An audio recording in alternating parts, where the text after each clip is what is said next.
and welcome to Retro Gaming Swede. My name is Oskar and today I'll show you something really nice.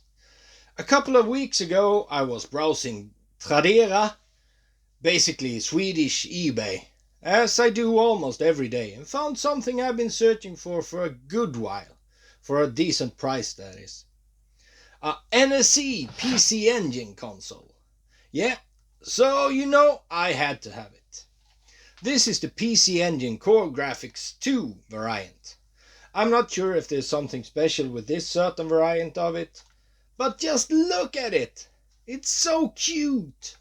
And compared to other consoles of the time, it's tiny. I've had absolutely no experience of the PC Engine before, so if you have any game tips for me, hit me up in the comment section.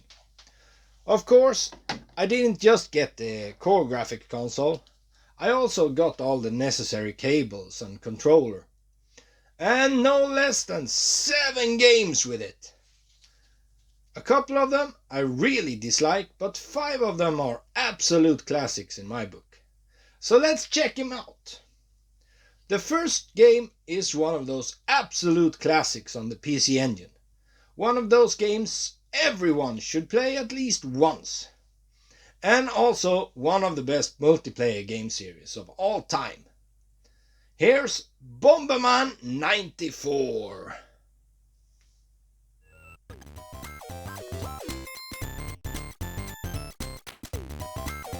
Yeah, Bomberman is probably most known for its multiplayer. Unfortunately, the PC Engine coregrafx 2 only has one controller port.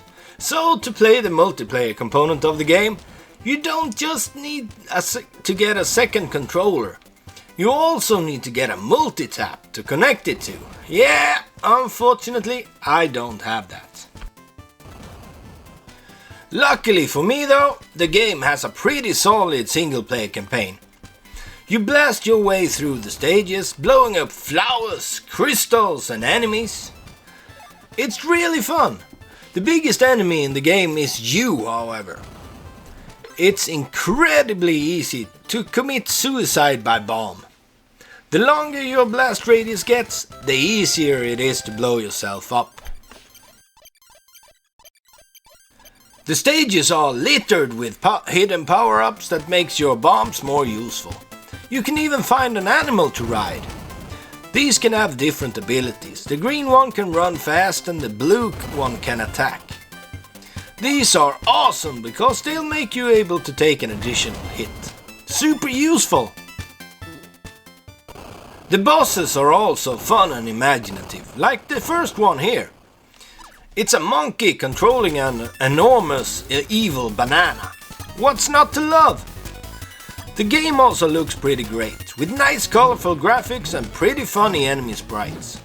So yes, if you have the possibility to play PC Engine games, Bomberman 94 is absolutely worth getting, even if you can't play it in multiplayer.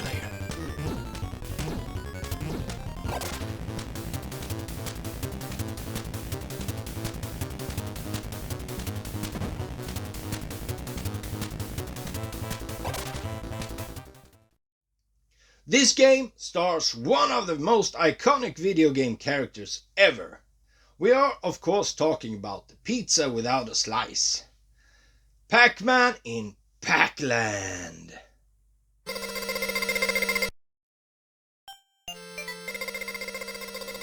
The first thing you'll notice is that the game just looks really boring. Then you'll try to move and all that happens is that you jump. Yeah, the controls are all ass backwards. You run right with the 1 button, left with the 2 button, and the joypad makes you jump. That's more or less completely opposite to how controllers work in any other game ever, leading to a lot of dying. Otherwise, the game more or less just has you running right, avoiding ghosts of different kinds. There's normal ghosts going up and down, there's flying ghosts throwing ghost babies at you. Why are they throwing ghost babies at me? That's not very nice of them. Once in a while you'll get a power pellet that lets you kill ghosts. Granted, I haven't played much of this because, well, I get to this pool of water with a trampoline by it and just can't figure out how to get further, and I really don't feel like playing this piece of crap any longer. The next game is a platform game I used to play at a friend's house back in the day on his bigger brother's Amiga. Yeah, the nostalgia factor probably raises this game far above the average gamer's thoughts, but I do love it. Here's the New Zealand story.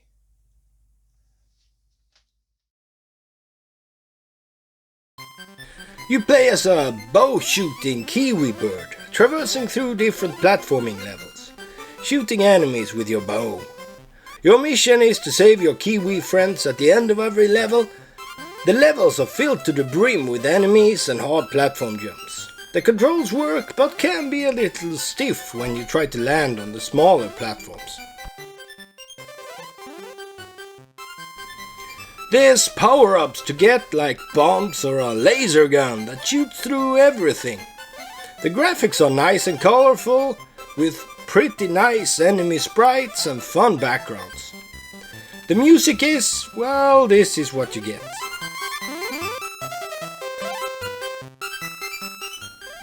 It's a pretty nice happy tune, but some of the notes are pretty shrill in my opinion. At least it's a pretty long song, so it doesn't loop too much. Once in a while you can get on different flying things that can get you to higher places, and these are needed to get through a lot of the levels. Since the game is a title game, if you run out of time on a level, you just don't die. Instead, the music changes and a devil shows up and kills you. Pretty fun! Anyway, if you need a solid platformer for your PC engine, the New Zealand story is a good game to get. The next game is, well, let's just say I don't like it. It's one of those sort of futuristic sports games that was so popular in the late 80s and early 90s. The problem with them is that almost all of them suck. Like, really suck. Anyway, I give you a game about juggling balls with balls.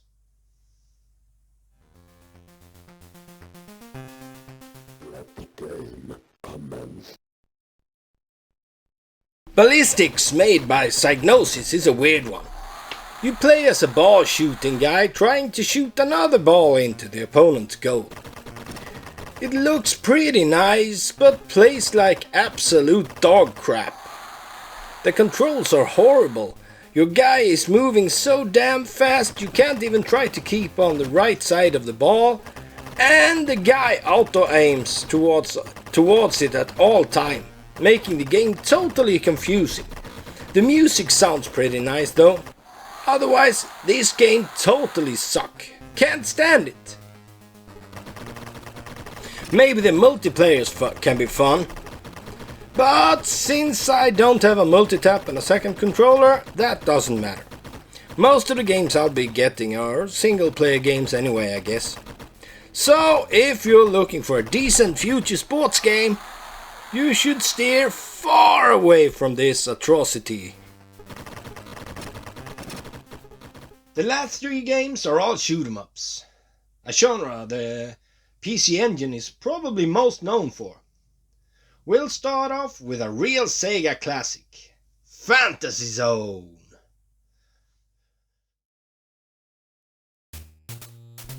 As I've said before on this channel, I really enjoy the Fantasy Zone games. And this is not an exception. It looks really great and controls awesomely. The nice thing is that the coregrafx controller has built-in turbo switches, so you don't need to hammer those buttons. That's a really nice feature. Otherwise, this game plays like any other Fantasy Zone port. You move around the looping stage, destroying enemy spawning bases marked on your little map at the bottom.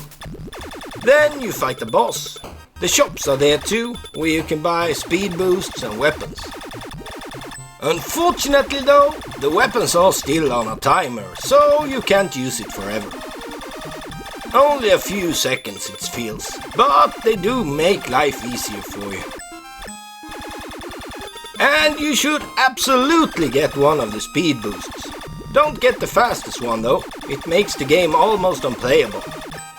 These stay until you die, and that's the worst part of this game. There's no continues! Yeah, that makes the game really hard to play through. But it's some serious fun anyway. The next game is from a long-running series of shoot-em-ups released on a lot of systems. It's colorful, it's sort of cute, it's super fun. It's Detana Twinbee.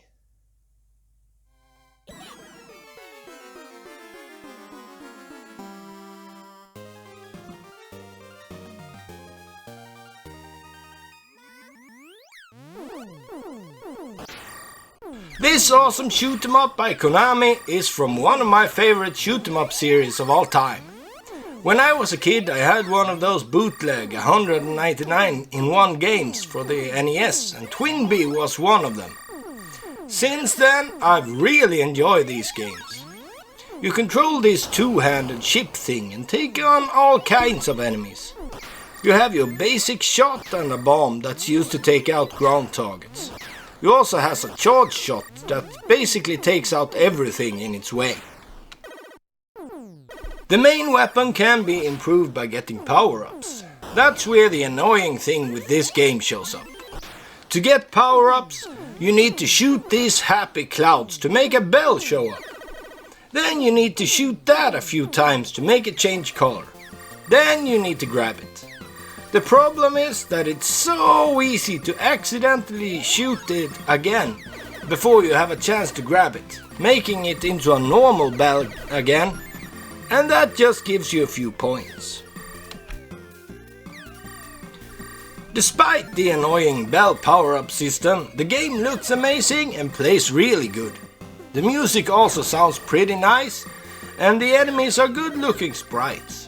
Even though there are often tons of enemies on the screen, at the same time I haven't really noticed any slowdown or anything either, which is pretty impressive as shooters go. Detana Twinbee is a really good game and a recommended pickup if you have a PC Engine lying around. The last game in today's video is another shoot-em-up. This time made by Namco. Here's Ordyne.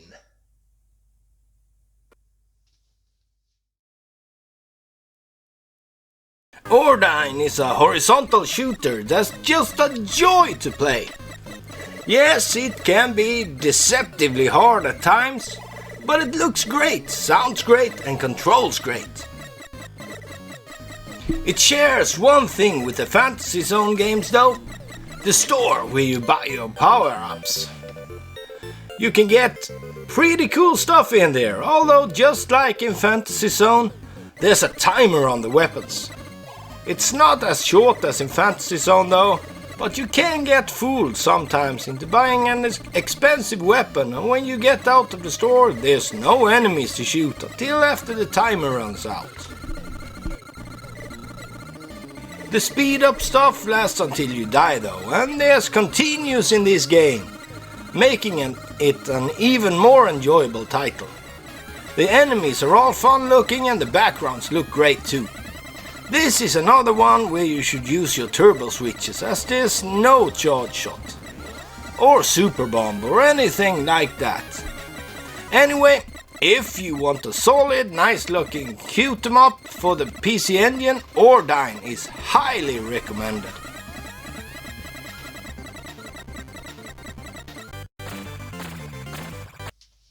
So that was my first ever PC Engine video and the first PC Engine games I've acquired. What do you think? What are your favorite PC Engine games? Do you have any games you think I just have to get? Tell me in the comment section, and of course if you like this video or just think there's way too little PC Engine games on YouTube. That'll make me more inclined to look into getting more games and, of course, make more videos on the subject. If you're new here and liked what you saw, hit the subscribe button below and hopefully we'll see each other again. I know I've been away for a while, but I am aiming at getting a better flow of videos in the coming weeks. Well, that's the end of this video, and all I have for you now is a very grateful goodbye.